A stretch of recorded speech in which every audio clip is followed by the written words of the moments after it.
அனைவருக்கும் வணக்கம். அதிர்ஷ்டம் கொடுக்கக்கூடிய பாவகம் ஒரு ஜாதகத்தில் எது அப்படின்னா 5ஆம் பாவகம் தான். 5ஆம் பாவகம் அப்படிங்கிறது லக்னத்துக்கு 5ஆம் பாவகம், ராசிக்கு 5ஆம் பாவகம், காலபுருஷனுக்கு 5 என்று சொல்லக்கூடிய சிம்மம். இது மூணையும் பார்த்து தான் அந்த அதிர்ஷ்டம் எப்போது கிடைக்கும் அப்படிங்கிறது தெரியும்.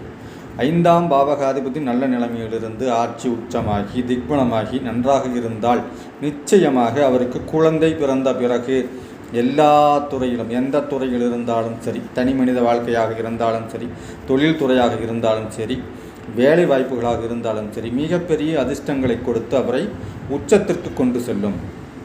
5ஆம் பாவகத்தின் உயிர்காரகத்துவம் வேலை செய்யாமல் அவர்கள் அதிர்ஷ்டத்தை எதிர்பார்க்கக்கூடாது. ஒருவருக்கு அதிர்ஷ்டம் 5ஆம் பாவகம் நன்றாக இருக்கிறது, குரு பார்க்கிறார், சுக்கிரன் பார்க்கிறார், எல்லாம் ஓகே. குழந்தை இல்லை என்றால் அவர் அதிர்ஷ்டத்தை அடைவது தாமதமாகும். குழந்தை பிறந்தவுடன் அதிர்ஷ்டம் வேலை செய்ய ஆரம்பிக்கும், மிகப்பெரிய உயரத்துக்கு கொண்டு செல்வார்.